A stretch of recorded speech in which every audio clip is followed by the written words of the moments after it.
And welcome into the FantAussie Football Podcast. It's the podcast where we entertain you with our charm and put you on the path to winning your fantasy title.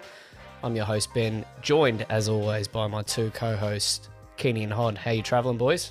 It is great to be here, mate. Looking forward to another rep. We've got plenty to get through, and I think if you stick around, there'll be a doozy of a Thursday night delight and a little bit of a scat man. He might feature too, Hod. What do you think?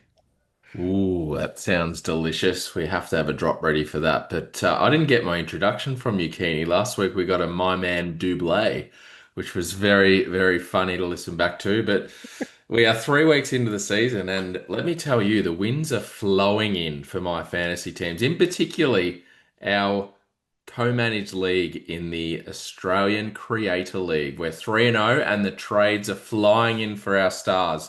It's a good spot to be.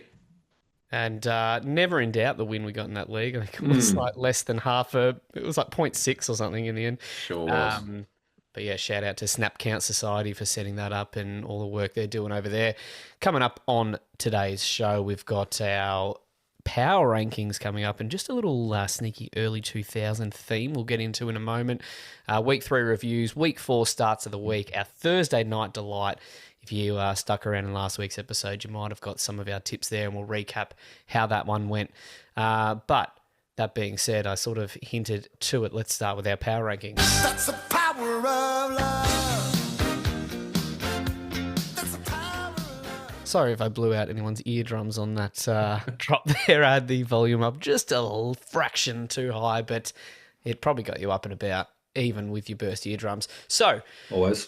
I don't know if anyone's watching this on YouTube, but my background might suggest that I barrack for a particular team, the New York Football Giants. There's a lot of blue going on in the background here. There's what looks like a shrine to Odell Beckham Jr. over my shoulder. Couple of fantasy rings in there, I see. Couple of fantasy rings. There's, yes. Don't sell yourself short. Proof of some success there. But when it comes to my fandom in the NFL, there hasn't been an awful lot to get excited about. With the New York Giants, and it's starting to get a little bit exciting, even though we're 0-3. But I'll reel off a stat for you here.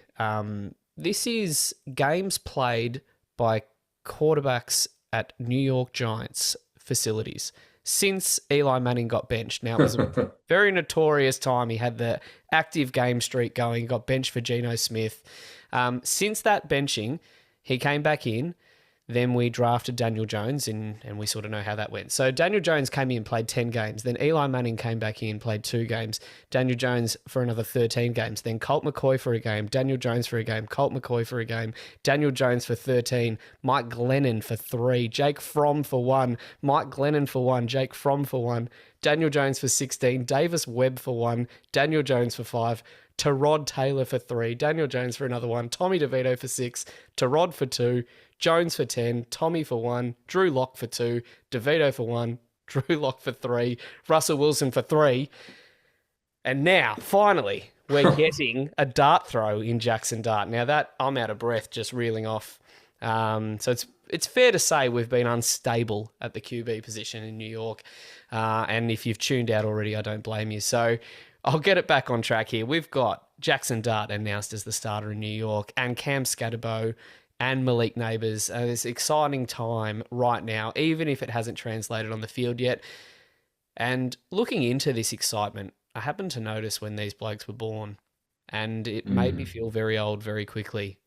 Born in 2002 and 3 for Jackson Dart, Cam Scatterbo, and it got us reminiscing about what we were doing and what we were excited about when these young fellas were born, and that's what we're going to power rank here today. Some early 2000s memory, trends, nostalgia, and I'm going to kick it off after my my rant about the QB position. I'm going to go with Jackass. Jackass was a very classic moment in time in the early 2000s on MTV, and certainly sparked a generation of absolute idiots copying the nonsense of every episode and then the movies that followed. And it's fair to say that there were a few risque moves that I was pulling in the early 2000s there. So Jackass, Jackass for my number 3 odd. Risque moves and pulling. How good. Which was your favorite character of the great show? Oh, it's got to be Chris Pontius, Yeah, the party boy. party boy. Um, yes, you mentioned reminisce, and that's a great segue to my number three because it's a far too distant memory for my liking. But the early 2000s is the last time my AFL team, Essendon, were any good, and we're in a awful position right now. And I enjoyed this topic, even if it was for this brief period already, because those were the days of a very, very successful football team and a fun one to watch. They were a absolute powerhouse, Hod. They couldn't be beaten. I think they were 69 points down in one game, and they still got over the line at some point. But my number Against three, North. boys, against North, yep. My number three is more around the social media, even just the internet in general. I think that's sort of when we started actually discovering the internet for what it is today. It's obviously evolved a fair bit, but more specifically, Twitter, Facebook, MySpace, we're reminiscing about showcasing your top friends on the front page and people feeling a bit left out, Hod. But also fantasy football. I think this is when we all started. We started dipping into NFL fantasy and certainly Supercoach, and the way in which that's evolved has been interesting to see, but I think for the better. But that takes me back to the early 2000s when we kicked off all the fantasy stuff too. How good was getting the Herald Sun and flipping to the summary of a game and just finding the Supercoach and Dream Team scores So on good. the table there? I think in summer you had to basically send in your team, and they had all the prices in the paper, and you had to submit a team in, and it was very old school compared to what it is now. I think people forget. Yeah, Jesus. Too much maths involved there for my likings. My number two is, I mean, you're probably getting a good snapshot into what my mindset was like in my early teenage years. WWF and WCW rivalry, the Monday Night Wars. This was just a great time to be alive. That you tuned in, you could flick between WWF, WCW, and just see what The Rock was up to, or what Sting was up to, or Kevin Nash, and oh boy, the Monday Night Wars that went down. It was a fantastic time to be alive, and I've definitely reminisced on many documentaries since in There's my a hours. Isn't The Rock just bringing out a movie at the moment on a wrestling theme or Oh yeah, on something? some MMA guy.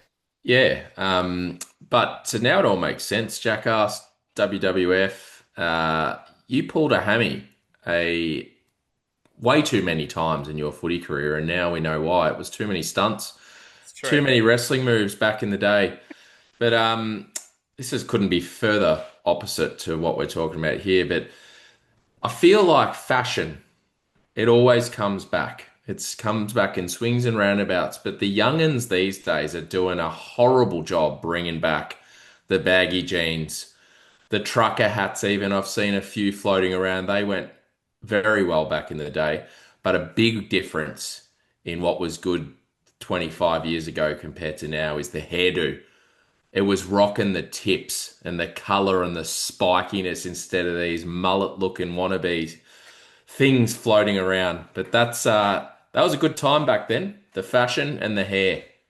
Was that you, Hot? Did you run the NSYNC Oh Westlife yeah. sort of setup? Yes, sure did. What about you, Undercut. Keeney? With I can the, see that. did you ever put I some dye through that red rinse? I can't remember. It was that long ago. I It's think One of our other mates who had red hair, like very red growing up, he used to dye his hair quite dark, which to try and get away from it. But when it regrew, he looked like a burnt carrot. It wasn't a good look. but that might be one for the socials, boys. We might get a just a look of us in Yeah. the early Oh, 2000s. Yeah. that's actually a very good shout. I like that. The Oakley Um, glasses. Yep. my number two, boys, and it was a memory. I wouldn't suggest it's a fond memory because I was 12 at the time. And to be fair, I didn't really know what was going on. And I'm talking and referring to the Y2K bug. I think we all remember where we were when that clock was striking midnight on December 31. And in my mind, the world was just going to blow up, or I didn't know what was going to happen. So I was a bit anxious. I was in Brisbane actually with family friends at the time, and I was just pumped that the world was still rolling at midnight. So life's taken off since then. But that's whenever I think of the 2000s, I think of the Y2K bug. Yeah, good. And for any young listener out there not knowing what that was a time where people took shortcuts back in when computers first started, and then they realised a new millennium was hitting and went, "Oh, we probably should have gone more than two digits for a year." Apparently, it like genuinely was something that could have been bad, but they went and fixed it before. What do you mean? Like it genuinely could have shut down planes and all sorts of chaos could have There's a ensued. documentary on it. Keeney, No, go and watch it if you don't get too no, anxious. it'll It bring might back get some you. terrible memories. What's your number Uh, one? My number one is we'll go with a bit of music technology here, and I happen to have a bit of nostalgia sitting on my desk right now, and that is Oh, no the way. iPod. This was a game changer. This stopped having to carry an entire Discman with you in your pocket on your way to school, just trying to make the most of music listening, and it boiled it all down and the amount of songs you could have on this thing. And then further to that, you spoke about obviously the internet taking off, Keeney, but then you had your LimeWire, your Napster, all those sort of websites where you could download songs free of charge. It was a fantastic time to be alive, and then you had the little click wheel to rotate through the songs there. So the iPod, game changer. I remember going into school and I definitely didn't have one, but a few people did. I was extremely jealous of those people Mm. that rolled into school with a little iPod.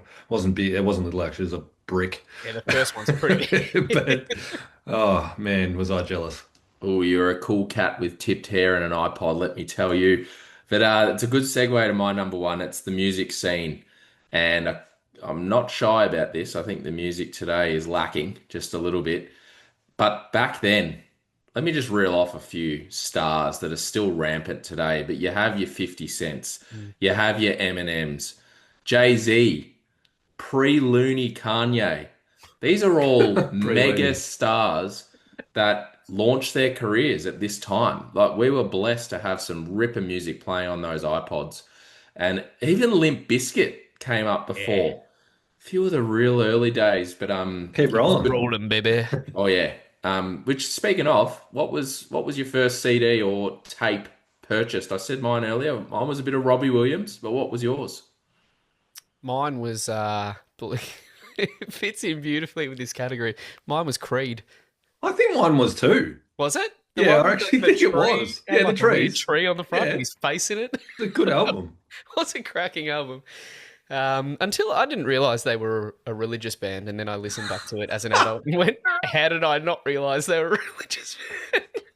Oh wow. They weren't subtle about it, that's for sure. Anyway, It's amazing.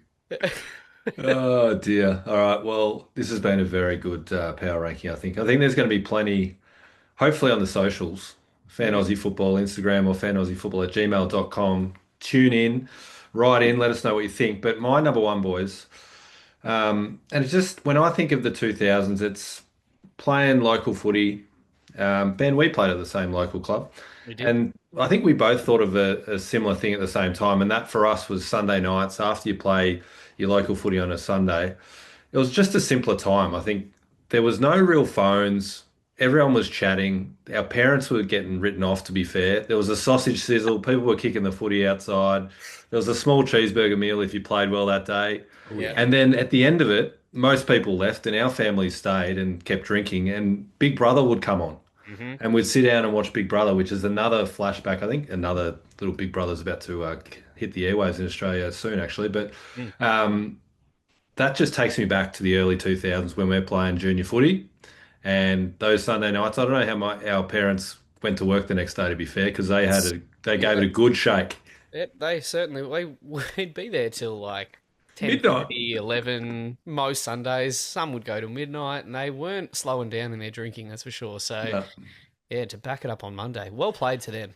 I think the cheeseburger meal was the participation award, Keeney. So I'm not sure No. what you were doing. I think the bigger burgers were the top dogs for the best on ground or the QP. most goals. Yeah. Just a happy meal, mate. That was fine for me. Yep. Well, good shout there. That's I reckon that's a great top three all round there. But give us a bell if you disagree, or if there's any that we missed, because we could have made this like a top 10 list easily. There were so many things we were discussing off air. So write in fantaussiefootball@gmail.com if you have any thoughts that you wish to add to that, or out on our Instagram, FantAussieFootball.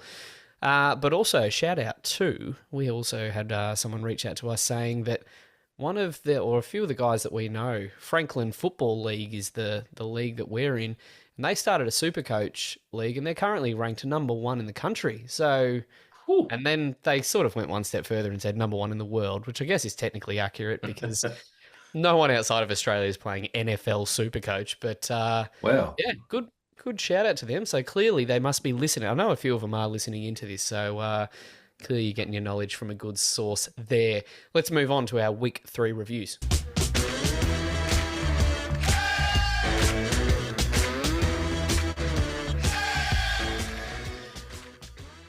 And we'll kick it off with our Thursday night game here. Miami at Buffalo, 21-31. This was our Thursday night delight game if you listened in last week. And some takeaways here is Dalton Kincaid. Boy, did he have a game. Tight end 6 on the week. Was he your start of the week, Hod, last week? No, I don't Oh, believe no, he was so. in our Thursday night delight. He Bet. was. That's where I'm getting confused. That's right. Had himself a very nice game, caught the touchdown in the end. Tua continues to look disappointing. 5.7 ADOT, that's average depth of target. That's not going to get it done. It's certainly going to make a certain player on their offense frustrated in Tyreek Hill. Did you see the footage of him where he missed a pretty easy throw and Tyreek just took himself off the field? He'd had enough. So just straight up walked off the field and went, I'm done with this. So I can't see this getting better anytime soon. And I also can't see McDaniel lasting much longer in that facility there, which has kind of, fallen from grace a fair way because he was certainly all the rage when he started. And then, as I mentioned, the Thursday night delight tips that we gave in, we hit on all of them except our Achan touchdown, and that was unfortunately vultured by Ollie Gordon in the first quarter there. So everything game script wise was working well for us, just unfortunately missed because they decided to use your sleeper, Keeney. Yeah, it's a bit of a shame. But as we touched on last week, the Achan, if you got Achan in fantasy, you're still pretty sweet because he's getting 9 to 10 targets a game, and it was the same in this one. And I saw a bit of it, and they just throw behind the sticks a lot, even on third and fourth down, and try and get Achan in space and try and make something happen. There's just not much going on with that offense. But let's move on because there's a few more games to review, and I've got a real surprise scoreline here in Carolina and Atlanta. Carolina winning 30-0, shutting out Atlanta as a 5-point favorite, I think it was, which doesn't happen too often.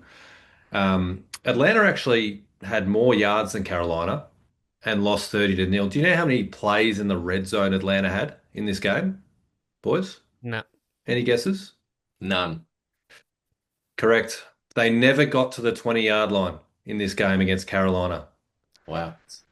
Bit of a stunner, but there's now starting to be a few questions around Penix, and we talked about Tua with his low ADOT. Well, Penix is ranked 23rd in the league for his yards per attempt. So the flow-on effect of that is Drake London, who looks a little bit banged up, but still the offense isn't, from a passing perspective, isn't going as well as we'd like. I thought Penix could turn it around against the Carolina defense as one of my starts of the week last week, but he's got a big couple of weeks coming up, boys, to prove that he is on the improve and he is the one leading this offense going forward. Even Kirk Cousins in junk time got back in there. So he's still around Kirk Cousins, but I don't think the job's in any real danger, but they wouldn't want to have too many more stinkers like that because they've got too much talent for mine on their offense to not put up any points against Carolina. So that's a big watch this week, clearly. On the other side of the ball, Carolina, they did what they needed to do, 30-0, but no real trust in Bryce Young. We talked about backdoor Bryce last week, and he's terrifying when he doesn't have the lead and has to start throwing. But when they had the lead, they were very, very conservative. He really was a game manager, didn't want to give him too much responsibility to do. 121 yards in total in this one. If you woke up in the morning and saw they're up 30-0, you would have thought Bryce Young would have had a pretty good game. But again, much like with Atlanta, it probably flows on to Tet McMillan, who looks, as we touched on last week, looks a real talent. They've just got to find ways to get him the ball a little bit more. So he had 9 targets last week for only 4 catches, but he's got all the athletic talent you want for a number one. They've just got to find ways to get him the football a bit more than they have currently. Yeah, very nice. I'll move us on to Green Bay at Cleveland. And yeah, if you watch this game closely, you would have been pretty uninspired. 10-13 score line, certainly not what you were expecting from these two teams. But the Green Bay match fixing talk that's come out of this, which is, it's kind of funny how a loss to the Browns might spark an investigation. But if you didn't watch this game, all 13 points of Cleveland were scored in the fourth quarter. But even further to that, it was 10-0 with 3 minutes and 45 seconds left on the clock in the game. So Green Bay have absolutely shat the bed with 3.5 minutes on the clock, and they gave up all 13 points. And it was just sloppy turnovers and very poor execution on offense there. So well done to the Browns. Well done on getting that upset win. And yeah, I think it kind of proves that the Browns can beat any team on their day, but they'll lose to most because they need things to go their way. Their defense is very, very good, so it's going to keep them in games. It's just whether their offense can execute. And Judkins will never work an off-season for his career again. So straight in, 80% of opportunities straight away. No offense. That's his second game starting as well. So very, very nice. Question without notice, boys. Do we think it's time to bench any running back playing against Cleveland? Because they have dominated Derrick Henry, Josh Jacobs, every running back they've come up against this year. This is a stout run defense. Interestingly enough, they play Detroit this week, so that's very hard to not bench to not play those two. But let's have a look at that this week. My response was going to be, it depends if they are, not a top 12 type of running back. You're still going to roll out Josh Jacobs, even though he finished with 12 points against them. So yeah. But yeah, the two coming up this week, that'll be a true test of how good they are because, you talk about, an unstoppable force against an immovable object. That's essentially what that matchup's going to be. Yeah. I've actually got just to finish this one off, I've actually got a really good stat on the Browns defense. We mentioned how good they've been through 3 weeks. But how's this? 50% of the opposition's drive against their defense have been a 3 and out. That is staggering. So not even gaining a first down. So the defense is legit. They've come up against 3 very good teams as well. So you want to keep that in mind as well. They come up against another one this week, but if you're playing in leagues where they have defense, once they get a bit more of a favourable schedule, they'll be a pretty handy option if you can get them. Yeah, I think my answer to your question, Kenny, is I'll answer it next week as Detroit plays them and will give us the answers there. But Houston went to Jacksonville and lost. They are now 0-3 on the year. We'll get to them in a little second, but a concerning player here is this second-year drop-off from Brian Thomas Jr. And it's pretty alarming and concerning because he had a 65% catch rate last year, which is pretty strong. It's down to 28%.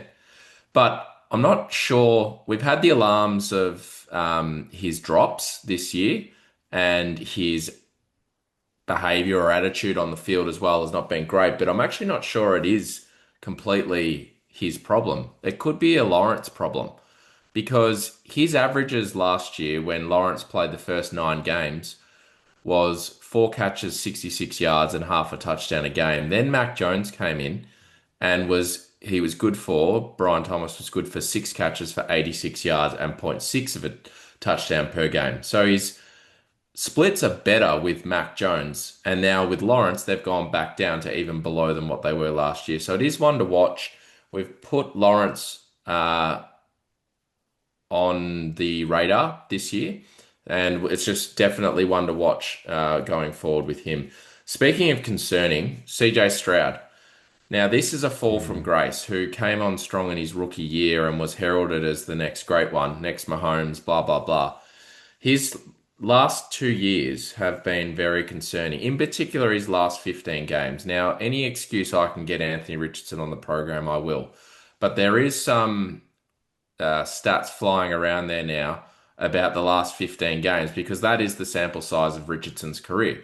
And he went 8-7 and had 21 total touchdowns with 13 interceptions. And in those same 15 games, CJ Stroud has 15 touchdowns, 13 interceptions, and a record of 6-9. So it just shows some might be judged harsher than others, but because CJ Stroud is that franchise guy and came on so strong in year one, it seems like he has got a long leash to succeed, and it will be one to watch for Houston because they need to turn it around fast in what's a slipping season. Yeah, But I suppose their line is horrible, isn't it? Their offensive line. I mean, he got sacked. I was looking at it just before. He got sacked 63 times last year, and he's already been sacked 8 times this year. Like that's probably the one alibi for him. But I agree with you. It doesn't look great outside of that. and speaking of the O line, I just had down here. Here comes Woody, Whew. the Whew. rookie running back. We saw a similar. I don't want to put names out there just yet, but we saw a very similar sized running back last year in Bucky Irving, who was a late round pick, and he came on very slowly, but then he started to get the work, and that's what Woody saw last week with 40% of the ops. We've got Nick Chubb there. He is the veteran, but he's not going to get any quicker as the season gets on. He's going to wear down a little bit. And I just wonder if they start to bring on this rookie who's a good pass catcher, can play all three downs. And if the offense needs a spark at 0-3, this might be a little solution moving forward and a sleeper ad if you've got the room to do so. Yeah, and I think the point you mentioned there is he's carved out a role as the receiving back, which means that he's going to see more opportunities in games, especially where they're down and they're chasing a lead.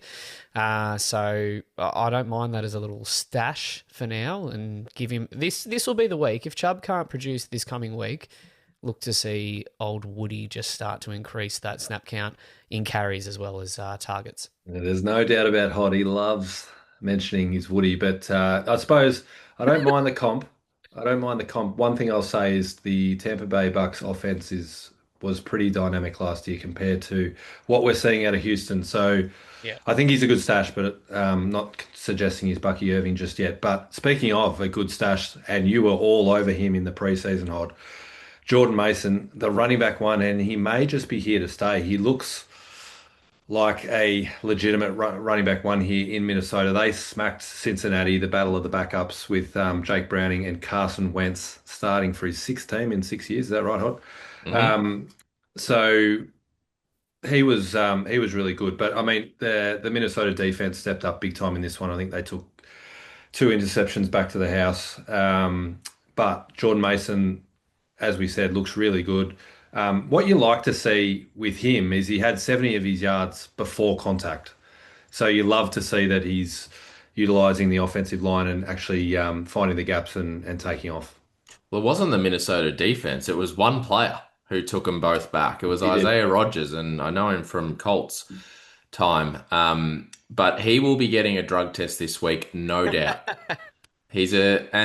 Interestingly, he's a very similar build to Travis Hunter. Very fast, very handy player. So I just wonder if they flirt with the idea, not that it's really working in Jacksonville at the moment, but he's just that fast and dynamic after the 2 touchdowns. Do they try and work him in on offense? We will see. Well, maybe, maybe. That And it was, second touchdown was ridiculous. He forced the fumble, picked it up, and Mm, took it to the end zone. It was good insane. player. I think it was the highest ever graded defensive player that PFF's ever recorded, I think. So fair enough. And what a week that continues for you, Hod, your man, the Ham Hock. We had a Ooh. sighting. He had his doubters and knockers throughout the week, but caught the touchdown. Wasn't he happy about it too? Great celebration. And Carson Wentz, he's always liked the tight end. So this offense starting to roll a little bit more. I think JJ McCarthy's going to be out again this week. But the big news, Addison does return from his 3 game suspension. So that's much needed firepower added to this offense. So we'll see how he joins in the offense. But you'd say he'd have a pretty big impact. I actually rate Jordan Addison pretty highly. I think he's a very good receiver. So that's no small addition. But Hod, you were mentioning off air before we jumped on the pod that the Bengals offense, it just looks out of whack. We're interested to see how Jake Browning went against a pretty strong defense on the road, but some concerning signs with the motivation, the effort levels. That's what you don't want to see. And certainly from fantasy, whether you got Chase or Higgins or Chase Brown, some alarm bells starting to go off with Burrow out.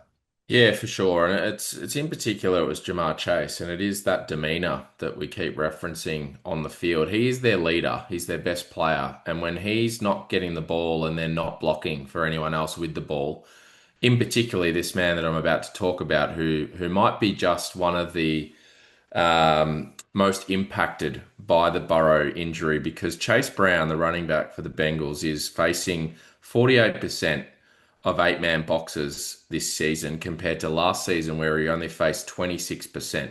That is a massive difference where he's facing an extra blocker, an extra defender against his front. So that has in turn led to 75% of his runs being less than 4 yards. And he has yet to break a run for 10 yards this year. So we know what happens. Put him in your lineup this week because he's going to moz us. But it's very concerning for a very high pick in the off season, one that everyone fell in love with. And yes, the circumstances are not in your control. But what do you do with him now? It's very concerning. That's a really good start, and they come up against a pretty good defense in Denver this week. So I don't know if we did have sit of the weeks, which we may as well just call it that, Ben. Um, he might feature. It's very true. And you're also talking about my pick of the year, wasn't it? Or what do we call them? Our on the Ride or line, dies. Ride or dies. Yeah, he's certainly not getting it done through lack of opportunity. He's getting plenty of Yeah, opportunity. process is good. Yep. Everything around him is, he's not going too well. I'll move on to Pittsburgh taking on New England and getting the win over at Foxborough in 21-14 fashion. And Trevion Henderson, I think you've got to say, he's looking. What are you smiling at, mate? You've gone the speed mode on us this week. Have I? Keeney can love it. Anyway. Trevion Henderson is the lead back now. I think 50% of ops compared to opportunity share compared to 25 each. And Ramondre fumbling and also, what's his name? Gibson fumbling as well. I just think in crucial parts of the game, you can't help but think that just seeps into the psyche of the coaches. Yeah, well, and just flying on from this, so Ramondre had the two, Gibson had the one, and since that moment in the game, the snap count for all three, Henderson 21, Gibson 3, Stevenson 2. So once the fumbles came in, it was full steam ahead for Henderson. So let's see if that happens again this week. And I'm not a huge believer in doghouse mentality when it comes to the NFL, but I think when it's a repeat offender like Ramondre has been, I think you can't help but go, well, we've got this young stud that we drafted. He's proving to be more secure with the ball. Why not just open up the playbook for him a bit more? So I reckon pretty exciting times because he would have been a frustrating pick for any people that picked Trevion so far. So Hunter Henry is the other talking point here. Just tight end 3 on the year, if you will. Had himself a game with 8 catches for 90 yards and 2 touchdowns. So 29 points in any PPR leagues that people are playing in. Not a bad shout. Probably should have been one of our starts of the week. Yeah, it should have been. It's a fun top 3 this year. After 3 weeks at the best position in world sport, we've got Jake Ferguson, Jawan Johnson, and then Hunter Henry as our top 3. There's no McBride, there's no Bowers, who could not be stopped last year. So how quickly things change. The one that I want. Ooh. He's brought it back on. And then the last one is Caleb Johnson. For anyone that had love for this bloke in the preseason, you can probably drop him now. Didn't even see the field, didn't get a touch. That's pretty much Jalen Warren's backfield, and Kenny Gainwell is coming in at that number 2. So, yeah, pretty disappointing and interesting sort of. You've got to help but wonder what part Aaron Rodgers is playing in a bit of this. Like, I know that there's been talk that he has loved Jalen Warren and he's now getting in the coach's ear to say, get him on the field more. But interesting that Caleb Johnson was like a decent enough pick for the Steelers to basically not be used. More the fact that he's not even getting the RB2 spot. That's probably the most surprising part. He's in the doghouse, Benny. That's Mike Tomlin. He's old school coach Yeah. in the doghouse. One mistake and you won't forget it. Yeah, I think that's a good point. I think, ironically, both of these franchises are probably most well known for doing that because you have McDaniels and Vrabel now leading that offense, and they were from the Belichick era, who did not like fumbles one bit. But you mentioned getting in the ear of. I tell you who did. It was the Philadelphia Eagles getting over the LA Rams, and the Eagles trailed at halftime by 26-7. Mm. And the Eagles fans are a very storied franchise and they let you know what's going on. And didn't everyone get in the ear of Nick Sirianni because AJ Brown just had a little chat, and it's funny what happens when you get the big fella involved. He had 6 catches for 109 yards and a touchdown, all in the second half, where they've come back to win 33-26. And it was just the fashion he went about it. He's just bigger than everyone. He's faster than everyone. He just said, enough with you guys.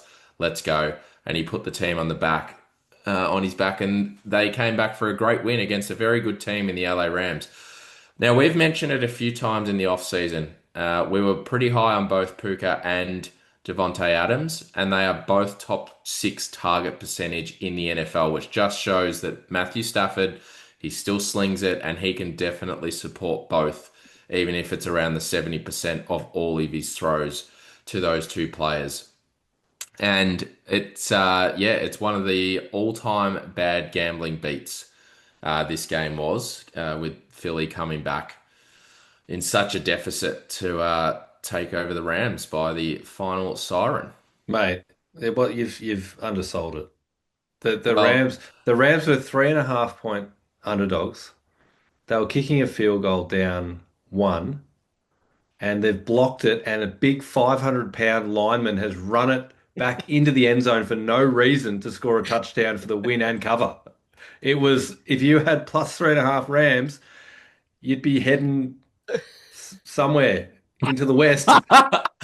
well, listen here, Jesus, Super and Jigba.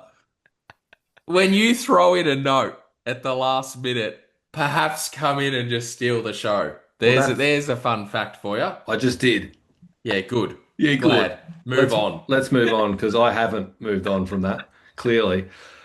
But let's move on to speaking of blocked field goal touchdowns, this was another game that had it. So then the Jets 27 lost to the Tampa Bay Bucks 29. So they just got over the line there with a last minute field goal. And actually they're the first team in the Super Bowl era, boys, to record a game winning score in the final minute of the first 3 games of the season. So 3-0, the Bucks could be 0-3, but that's why they play the game. So from a fantasy point of view, Garrett Wilson, boys, it's funny, like probably not he used to be more of a top line name than probably what he is now because of the QB, and obviously Tyrod Taylor was in this one, but he's had 27 targets in 3 weeks.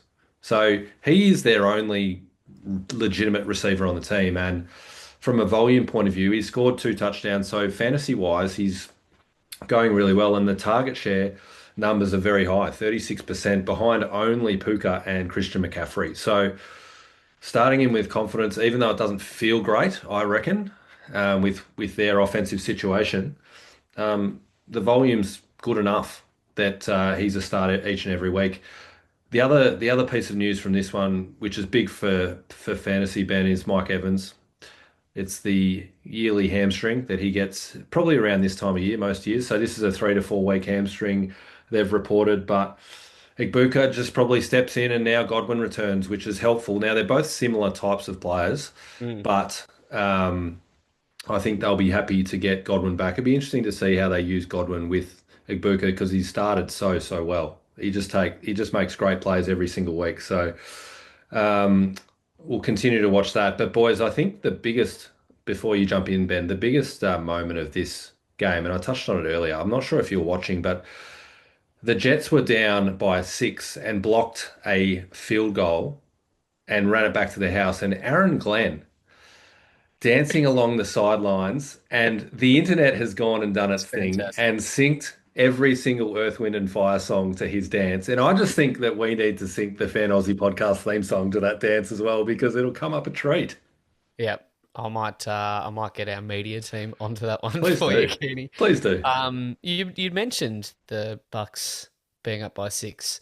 We had a little wager going in one of our punters clubs, and one of the legs was Tampa by 6.5, and I put a line through that one pretty early, thinking, well, that one's done and dusted. Now Oh we've got no. to turn our attention to the other few, and every other line got up except that one there. So yeah, very, very disappointing from. I didn't love it going in. I Sorry. thought Jets were frisky, but yeah, wasn't my pick, so don't worry.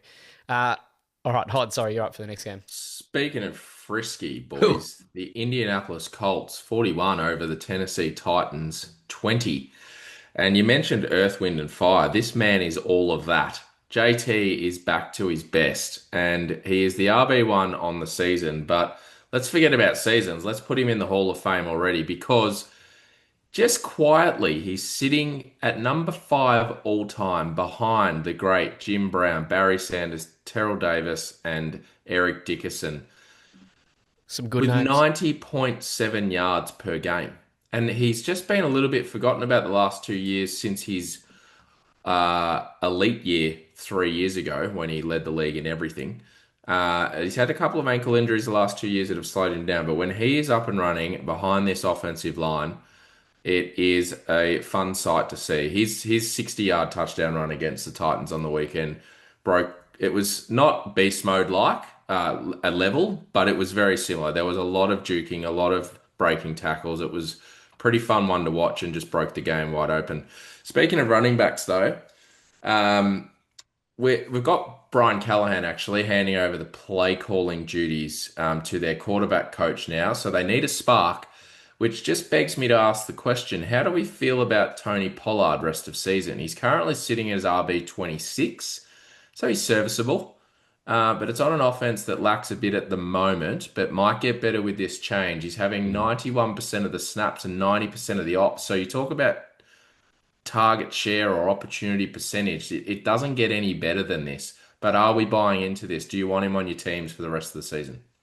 I can answer this one as someone who is currently trying to work on a trade for him in one of our leagues. So, yeah, I think anyone that gets that level of production and has no one behind them to steal, it can only go up from here, in my opinion. It's a rookie QB. Like you said, Brian Callahan handing over the play calling duties. I think that you've got to take a swing at some things at this time of year, and that's certainly one of the plays I'm trying to make. Yeah, and as I went on my rant with JT, I found this stat earlier today, and it was pretty alarming. I quite enjoyed it, so I hope the listeners do as well. Since 2015, the great Todd Gurley, and I say great for fantasy because he was the Christian McCaffrey for a good 5 year period there. But he has scored the third most touchdowns since 2015, and he hasn't played a snap in 5 seasons. So that just goes to show how many touchdowns this guy scored for 5 years from 2015. It was astronomical. We were talking about 17 to 20 plus every year to go along with the bunch of yards. So I just thought I'd throw that in there. It's a pretty impressive stat, and yeah, gone are those days. That is a ridiculous stat. Five, only half of a decade played, and you're finishing with that stat. We'll move on to Las Vegas Raiders 24 at Washington 41, going down to them. Now, this guy, Genty, a lot of people sort of thought he could come in and be a bit of a Todd Gurley-like player, and it certainly hasn't started in his very, very early career. But he's getting opportunities. He had 17 carries, only 63 yards. But how's this for a stat, Hod? And you and I were chatting about this. Genty's 144 total rushing yards that he's had on the season in 3 weeks, 145 total yards after contact. Let that sink in.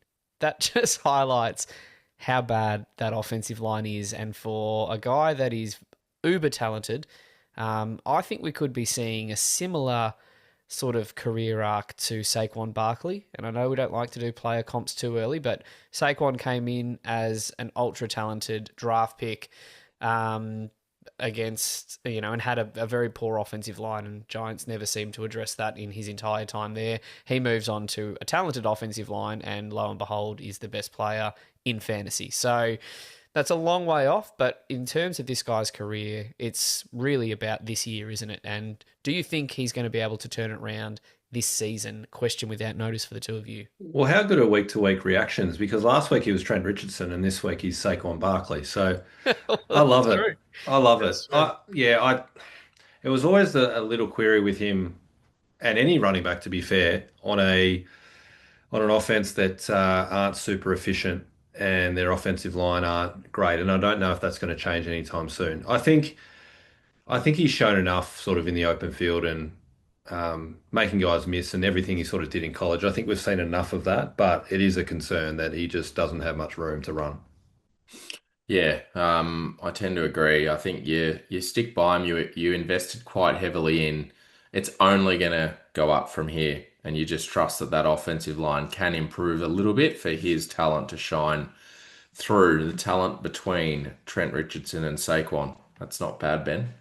Nice Well, timing. it's a good showdown. And yeah, I mean, on the back of a podcast, Hod, where you called him a bit of a plodder and he didn't meet the eye test, and then one day later you sent me a trade request for him in our league. So, were you buttering me up? I couldn't tell. We'll move on to the other RB room here, and it genuinely is a three-headed monster for the Commanders. There was a 40-40-20 split between the three in terms of opportunities, and I think even Rodriguez started the first two drives, which had a lot of Bill owners very worried that Rodriguez came in. But in the end, McNichols had the best game of the three, and that was pretty much down to a 60-yard touchdown. And that was genuinely one of the better touchdowns you'll see if you haven't seen it. So go back and watch those highlights. But if you own any of those three, it's really a flex play, and you're kind of just hoping for that touchdown upside. Because I think they are going to kind of spread the ball around there as they showed this week. But the guy that took the show, or stole the show, so to speak, is Trey Tucker. What a game this guy had. He had one carry, don't even worry about it, but 8 catches, 145 yards, and 3 touchdowns. He put up 40 points in a PPR league if you're playing in any of those. That is just absurd numbers.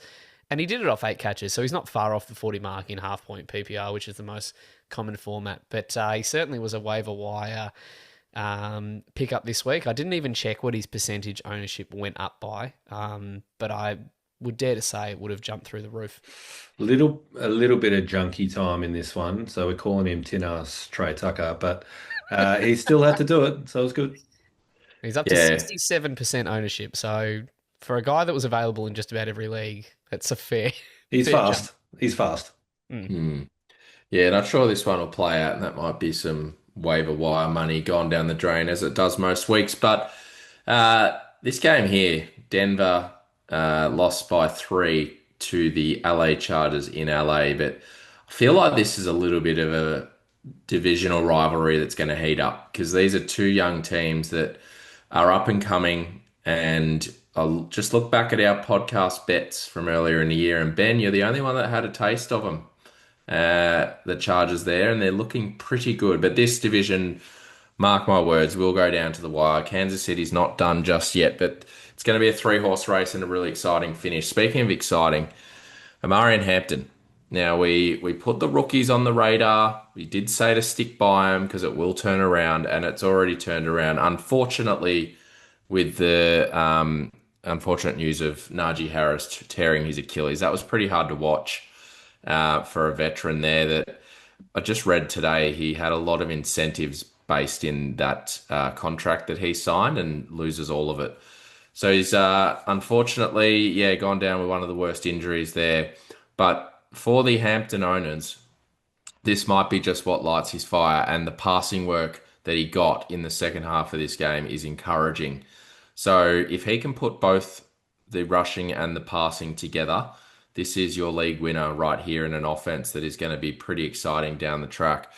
The veterans, though, dominated this game, and it was Cortland Sutton who had a massive game here with a touchdown at over 100 yards, and it's the wily old veteran Keenan Allen And what a lovely sell high. This might be around the leagues. I think I know a few that might have already done that, but he's playing very well. He's in his natural environment in the Chargers, and he's a beloved player, and he turned it on this week as well. I'll get into a little bit about Keenan Allen later in the show, maybe around my starts of the week, but he cannot put a foot wrong at the moment, and neither can the LA Chargers. To go back to Najee's Achilles injuries, it's another Achilles or knee that's done on artificial turf Mm. stadiums. Like, when are these? I know that there's talk every year. These guys are billion-dollar owners, and they're still rolling out turf fields when there are leagues all over the world that show that you can have real turf and actually have it sustain well. It's crazy that this keeps happening. I was talking to my brother on the weekend. He doesn't watch NFL, and explaining to him why that turf fields even exist, and he was floored that in 2025 that's a thing. Hmm. Especially when they train on the fields outside and their natural grass, and then they Yeah. come onto this, and don't know what's behind it, and if it's actually a lead cause in these injuries, but it doesn't really make sense when you practice on one and play on the other. No. And without making light of it, I don't know if you actually saw the play. Justin Herbert jumped over him. He tore his Achilles. Just Justin Herbert jumped over him and just threw an absolute dot about 50 yards down the line. He wasn't phased, but he is playing seriously well at the moment, Herbert. He's a MVP type of year. But let's move on. Thanks for letting me have Seattle, New Orleans boys. That's really nice of you. This game was 35-3 with 7 minutes to go in the second quarter. It got out of hand very, very quickly. A lot of punt return. There was a punt return touchdown and another punt return inside the 10-yard line, but the Saints had no answer for a pretty good Seattle team, I think. But from a fantasy point of view, I spoke about Garrett Wilson earlier. The equivalent in New Orleans is Chris Olave, which is great that he's out there getting and staying healthy, but 37 targets through 3 weeks. If you're not watching Saints games, which you should not be, you'd probably wouldn't know that he's commanding a high portion of this offense. So again, it's a volume play. He's getting 55, 50 yards a game, so it's not massive in that sense. But if they keep throwing in the ball, he should be okay for fantasy. The one query is Spencer Rattler, Tyler Shuck. Not sure what you're going to get from an efficiency point of view out of those two. I'll tell you what's not changing there, Keeney, is Kellen Moore, a good-looking man, Mm. is the behind the play calls there, and CeeDee Lamb has been at his disposal in the past, and they don't play all too differently. They are volume players. They're in the slot a lot. They can go all over the field. So some might be saying in NOLA that we're not surprised by this output, and it is the health. If he stays healthy, he's a very talented receiver and just might defy the odds of the potent offense, is the only reason that they can produce. No, it's a good point, and I suppose you've got to now query why an 0-3 Saints team and their head coach is doing a podcast on a Thursday night. I'm not sure why, but if you're looking at the feed, a very striking resemblance to Kellen Moore might be looking straight back at you. But let's get back on track. Kenneth Walker. So this was from a fantasy point of view. This is the game all Kenneth Walker owners who probably invested a second, third round pick in Kenneth Walker this year. They're all looking forward to this one. Zach Charbonnet was out of action.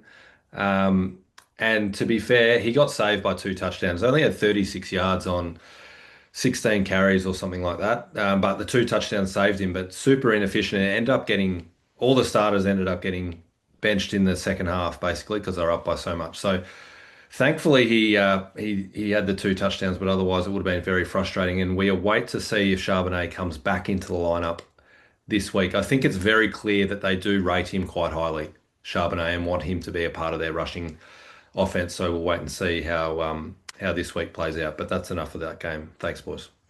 Certainly, and we'll move to Dallas at Chicago, and they went down to the tune of 14-31. And we may have called it on this program, but we stuck by him, Caleb Williams, as the start of the week. And didn't he just do that? He was the QB1 on the week, having 4 touchdowns and 300 yards there against the Dallas D. I think it's safe to say anyone playing the Dallas D, and there might be a trend later, put him in your starts of the week, no matter what position it is.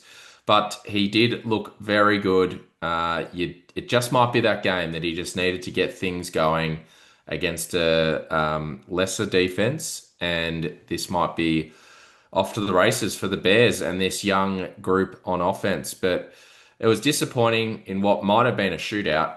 CD Lamb did a high ankle sprain in very early in this game. Now, I don't know if he's gone on IR. There's a question mark there, but it's high ankles are very iffy. I think what I've read is they're going to give it 2 weeks to assess. But in my experience with them, it is a lingering issue and can hamper the whole season. So that is disappointing for one of the stars of the game, but hopefully he gets back sooner and he can shed the horrible injury that it is.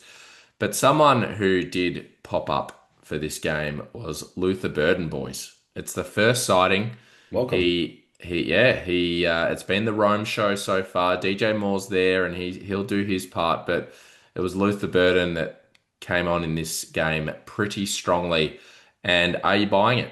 Are you gonna get any shares? Do you think it's just a one-hit wonder, or is he part of this offense to stay? I think he's part of the offense. The problem is he scored on a 70-yard flea flicker that was wide open. And that was, and I think he had one other catch. So he's a bit of a gadget player. We know that.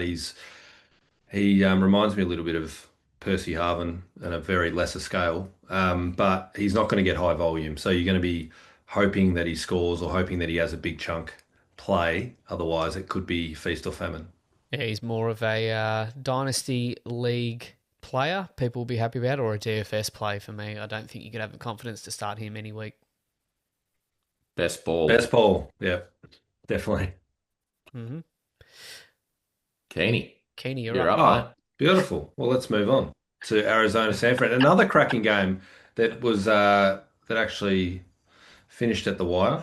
Well, hang on. Wait. If you don't always go and get some cocoa just before we start, you might be able to select your own games. No, I was just doing some IT on one of the injuries, but I'm ready to talk about San Fran, who got the job done. Mac Jones just drove them down the field at the end there. He's nice little revival for Kyle Shanahan, the man he wanted to pick instead of Trey Lance, but he's filled in adequately. They're 3-0 on the season. They may get Brock Purdy back, but gee whiz, they are snake bit from an injury point of view, the Niners, with Bosa now out for the year with that ACL. So they can't take a trick.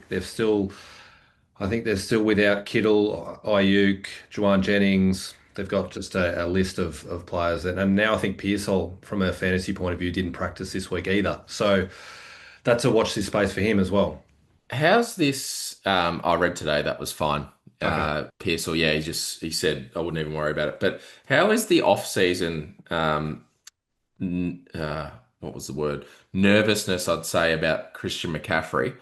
And then 3 weeks in, we have all of the other stars that are on injured reserve, and he's going out there with 95% of the touches and just doing what he does. So how do you do I this know. sport that we love? I don't know. He's the one that's staying healthy. Everyone else is getting injured. The irony. But let's talk about Arizona for a second. I mean, they probably should have won this game. And if we want to narrow in a little bit closer on Marvin Harrison Jr., I mean, you spoke about Brian Thomas Jr. There's some comparisons here. The difference would be that Marvin Harrison didn't have the same year that Brian Thomas had last year. So I sort of look at it in totality. He's had an okay rookie season, given the hype, probably not as high as what we thought. And then his first 3 games this season have been very, very underwhelming. 10 targets, 100 or 10 catches, 142 yards only. But it's the drops, Hod. He had one wide open touchdown that he dropped, took his eyes off the ball. And there was multiple on the weekend. And to be fair, it cost them the game in the end. So there's a lot of pressure on him this week. But do we think he's the type of player, Hod, you were saying off air that he doesn't look like the diva type receiver that has high self-confidence, that shakes it off and knows how good he is. He could just get swallowed up in all of this. No, well, I look at his old man, and he was one to never say a word. And I think Marvin Harrison Jr. is the same, but they let their play do the talking. But I was just concerned watching a very distraught man which is great to see that he cares and he knows he let the team down, but his confidence looks sapped right now. Mm. And it'll be really interesting to see how he bounces back this week. I really hope that he comes out and tears it up. And then we know a little bit more about who he is, but my concerns are real for him right now. Mm. And a quick bounce back playing on Thursday night or tomorrow morning, our time against Seattle against a pretty good defense. So Mm. yeah, time will tell whether they actually, go to him early and often to get him going. Do Hope you think so. it's a squeaky wheel game for Well, it's not so much a squeaky wheel, it's more of a confidence or booster. confidence Like, builder? Yeah. we trust you. We're going to throw you the ball in big moments. So we'll wait and see. But I think it tends to sort of go down that path, but we'll wait and see tomorrow. The big news for fantasy and a bit of a zero RB play this year was Trey Benson. And this is what can happen. So James Conner, unfortunately, out for the season with a foot injury. I think he's having surgery on that one, Ankle. Hod. Or foot or ankle. Yeah. Yep, Ankle, yeah, it was ankle. horrible. So I assume broken ankle and having surgery on Oh. that this week. So he's out for the year. So Yeah. a big opportunity here for Trey Benson, rest of the season. Where do we think he sits? I think he's firmly entrenched in a running back one, top 12 running back myself. I don't know what you guys think. Yeah, well, it's interesting. I mean, James Conner was drafted around that sort of, I think, 13, 14 RB mark, and I'll have to go back and look. But yeah, I think RB1's a big shout. It's certainly going to be an RB2 on the season. Is a fairly solid finish for him now. That's a lofty outlook. If anyone is in Keeney's leagues, go and offer Trey Well, Benson right now. he's got some receiving chops, I think, that maybe Connor doesn't. So I don't know. And I like the offense. I think the offense is okay. I think he's got an opportunity to finish top 12. It's probably more top 15, top 20, but I think he's got the opportunity now. Yeah, I think I'll round this out. I really would love to see the Cardinals back Marvin Harrison in and just feed him the ball early. Tell him that we've got your back. Give him 3 targets in the first drive. Get him on song because then everything disappears straight away. That's what I couldn't understand about the Philly Eagles with AJ Brown. It's not hard to throw the ball to your best receiver and draw up a play to get him in the game. That's what they thrive off. So I really would love to see the Cardinals get behind their high pick and young player and back him in because I think they can win the game and have some success if they do. Speaking of winning the games, unfortunately for you, Ben, it's unfortunate, but it's not because I think it's the result you needed for some big changes, and there are two massive ones. And I hope you've got your trigger fingers ready because the Scat Man. I'm just going to leave it rolling while you talk about him. Let's do it. The Scat Man, born in the early 2000s, isn't this guy just a bowling ball? He is fun to watch. He bounces off everyone, and he's that guy you want to play with. You can see it. Everyone loves hanging around him. Yeah. How was he with Russell Wilson? Going up to the vet and, getting in his face and trying to rev him up. That takes some Scatmans to actually do that to a veteran who's won a Super Bowl. So He, pretty. I don't know if you saw the Brian Dable press conference. He was being asked a question, and mid-question, Brian Dable just gets distracted, and he's looking in the background. He's like, "Sorry, Scat just walked through," and he's just screaming, just distracting everyone.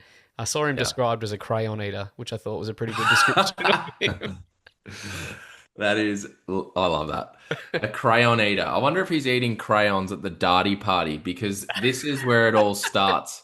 Jackson Dart. This is what we've been waiting for the Giants. This is what our show started on, and it's a pretty exciting time. He's just got the it factor. You can see the way he talks. You can see the confidence. There was a great press conference today with him talking about pressure and high-level athletes should absorb it and eat it up. So I'm really excited to see how this plays out. You mentioned it before. You've got Scatman now starting running back. Unfortunately, to Tyron Tracy, he popped his shoulder.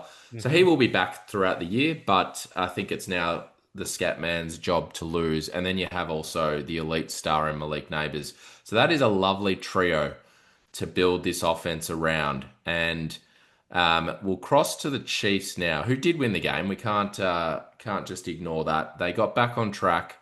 with a win against a pretty handy defense. We can't ignore the Giants D, but they look like they get Xavier Worthy back, and I think this is huge for just the structure of this offense to open it up because without him, there is zero run game in Kansas City, and that is very hard to win. I don't care if you got Mahomes or any other of the great quarterbacks to play the game.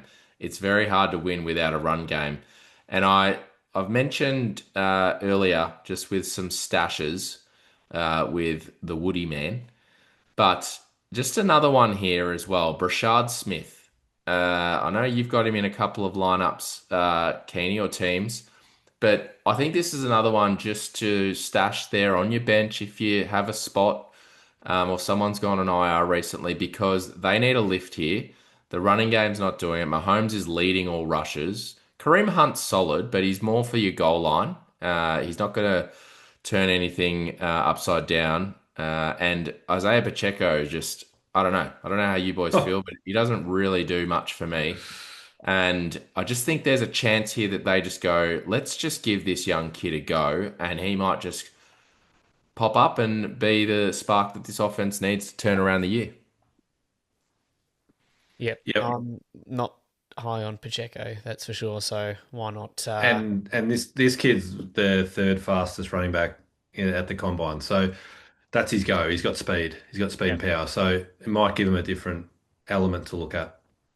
Well, one last thing before we move on to the last game there is, I don't know if you saw the red zone series from Russ, and this was certainly Oh my God, at the end. the nail in the coffin. 4 attempts, all of them thrown out of bounds. To his mum in the first row. All of them went through the uprights. Well, maybe you can excuse the first 3, but the 4th down attempt, what are you doing? Just, You're better off throwing it up in the air. It's fair to say it was a pretty uninspired watch. The Boo Birds came out pretty quick. Yeah, and as they should. We'll move on to the last game. This certainly didn't lack firepower, and that was Detroit defeating Baltimore 38-30 in Baltimore. What a statement game from Dan Campbell and that team there. Team that I said I'm going to ride to the Super Bowl, and a win like that certainly puts you on the path to that.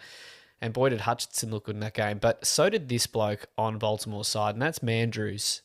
He's not dead. He just rose from the ashes, finished tight end 2 of the week, had his 2 touchdowns late in the 4th quarter, I believe both of them came, or maybe the second one came in the 4th quarter. But yeah, certainly had his best game in a very long time. So look to see how he gets on this week. Is it going to just be a flash in the pan, or will that continue? The other one was questions that were being asked of this Detroit offense, and I reckon they answered them, especially in their running game. Not just Gibbs, but both Monty and Gibbs, just absolutely getting it done. And Monty doing it on 30% of his opportunity share. I think he had 145 yards. I'm just getting it up right now.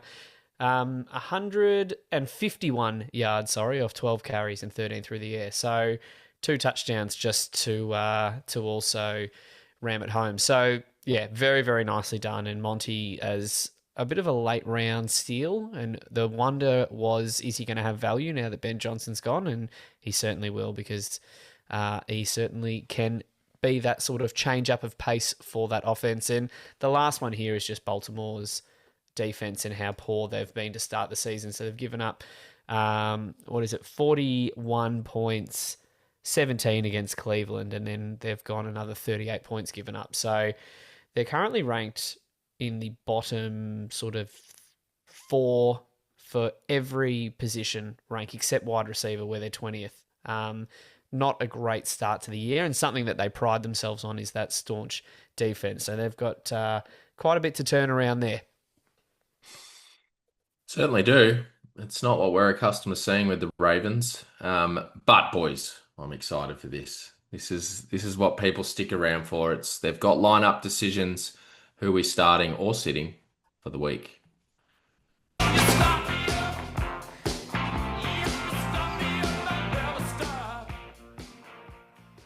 And that does lead us into our week 4 starts of the week. And Keeney, you might have touched on that we probably could change the name to Sits of the Week, certainly off my picks. And I was pretty bullish saying all four of mine were going to hit, and only one did in James Cook, and the other three absolutely putrid. So I've got a fair bit of work to turn this around. And just to recap, what we're considering success here is if any of the QB, RB, or wide receivers finish in that top position, top 12.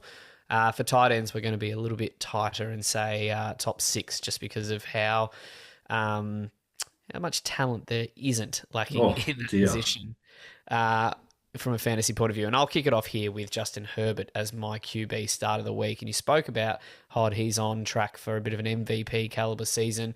He's, I guess, the reason why I'm picking him, and we don't want to pick the obvious ones here, but he didn't have a great fantasy game last week from a scoring point of view, but he still put up 300 yards. So I just want to feel the confidence there because he is coming up against my Giants, who are 26th, sorry, against QBs on the season. And you said, Hod, that it's a pretty good defense. They're currently not performing too well because they've given up a boatload of points in all three of their games, and I expect it to continue against the Chargers. Yeah, I think you're going to fly through them all, Benny, I'm position by going to fly position. through. Sorry, I thought we were going through like our power rankings. Well, I'm going to keep it rolling with the Chargers, and that's Amari and Hampton as my running back start of the Double. week. Yeah, I've gone the double, and I think it's a fair call. As I mentioned, 28th against the run, the Giants. And yeah, Najee coming off his Achilles injury.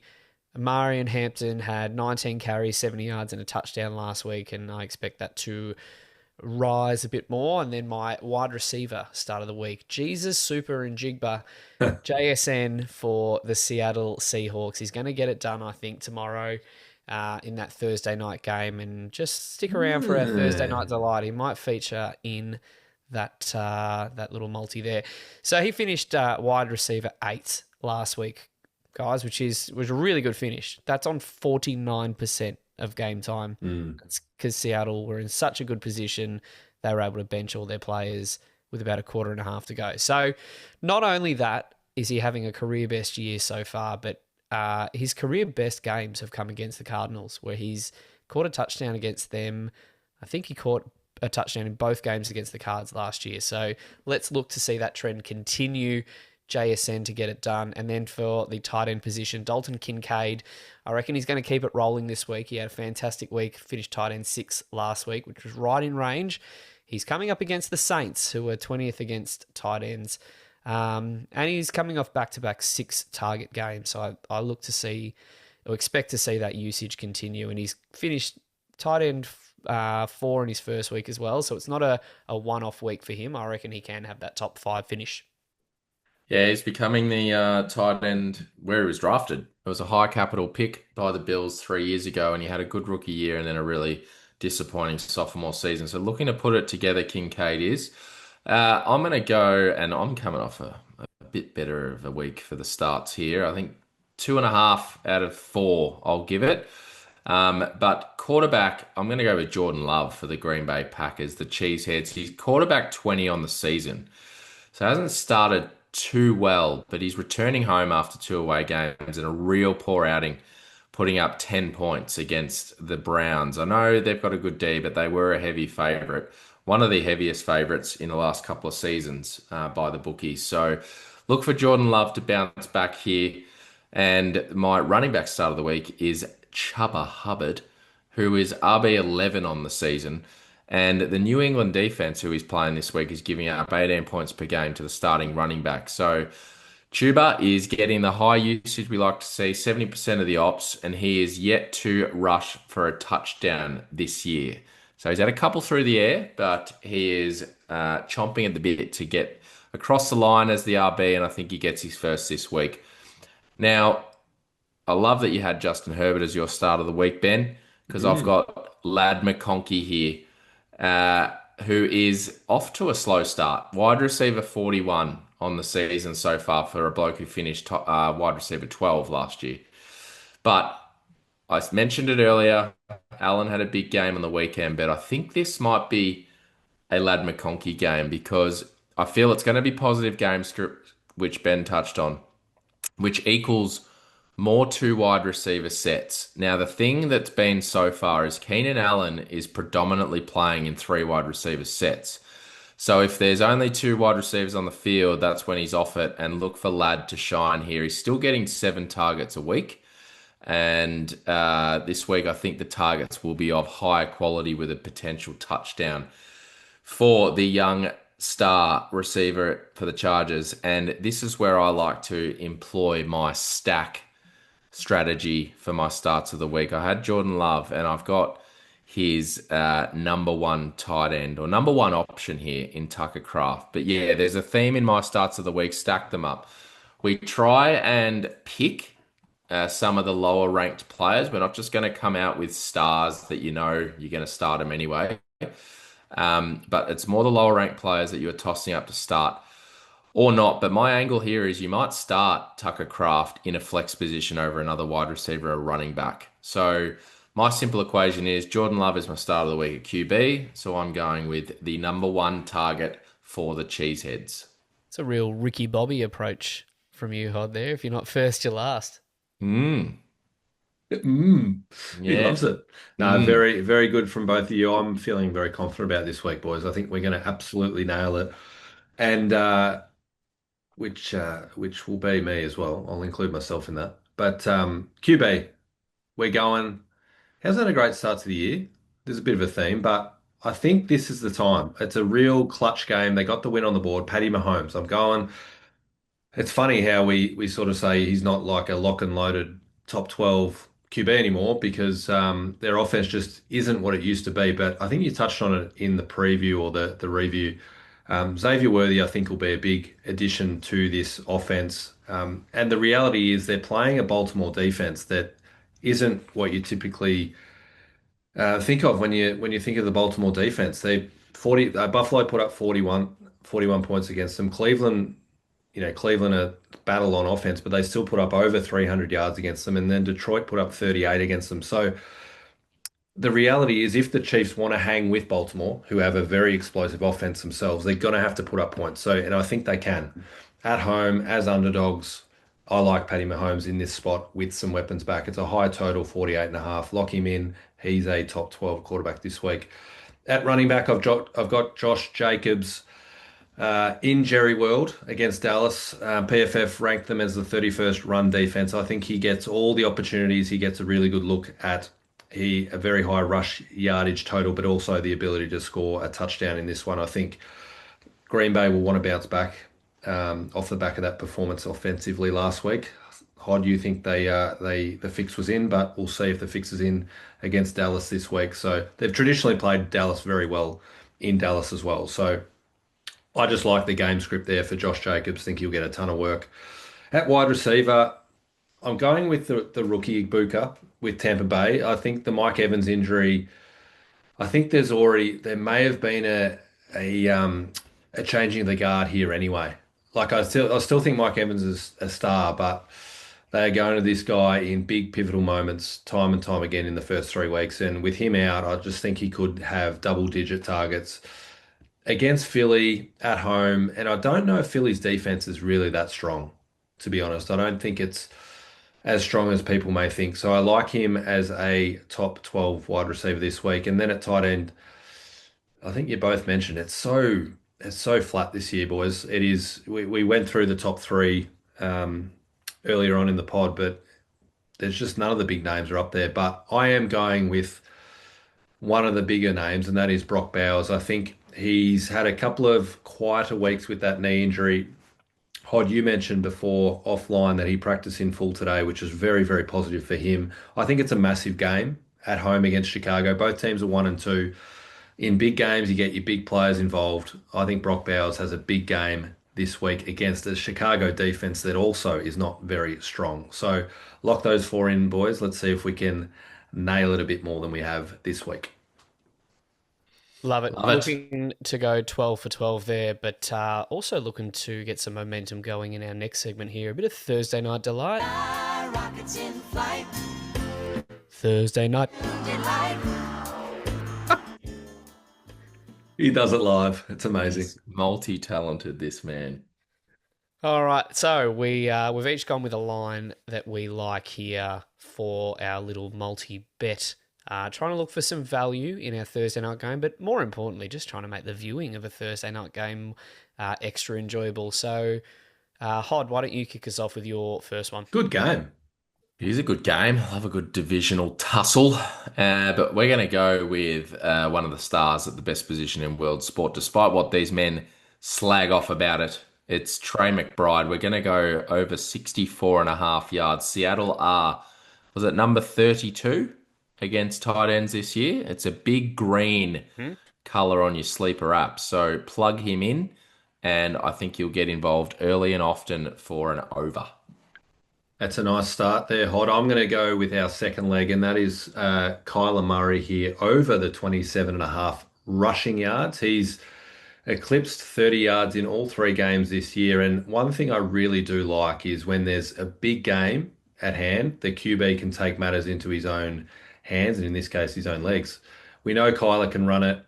It's a big divisional game. They need to win. I think he gets the offense going and will easily get over 27 and a half rush yards. Lovely, and I'm going to bring it home here with one of my starts of the week, JSN, Jesus Super and Jigba. His line of 84 and a half yards coming in, and he's hit the over on that every game so far, even on that 49% snap count there. And like I mentioned earlier, he has his best games against the Cards in his short career so far. So that's looking to pay 6-1. We'll go $1 million FantAussie dollars on that this week. What do you reckon, boys? We went $1 million last week. We didn't tell anyone, and we missed out by the one leg. So we're already $1 million in the hole. So let's look to go $1 million again. Love it. Ah, very good, Ben. We'll keep track of those bets. But look, I think it was a very good episode, boys. A lot of nostalgia in this one tonight, boys. Very enjoyable, and good luck in week 4 to everyone. And if you're 3-0, in the words of Limp Bizkit, keep rolling, rolling, rolling. Wowee. Well, I don't know if I could top that with a music reference, but if you've lost a bit of confidence Oh, shit. in our great host's ability to pick your starts of the week, let's just get behind him, and next week welcome him with arms wide open. Wow. You got big shoes to fill, Ben. Pressure's building for me, but Finish thanks us for off. listening to another episode of the FantAussie Football Pod. Good luck for the week coming up as you move one step closer to chucking another ship on the Barbie. And I guess I'll part you with by saying bye.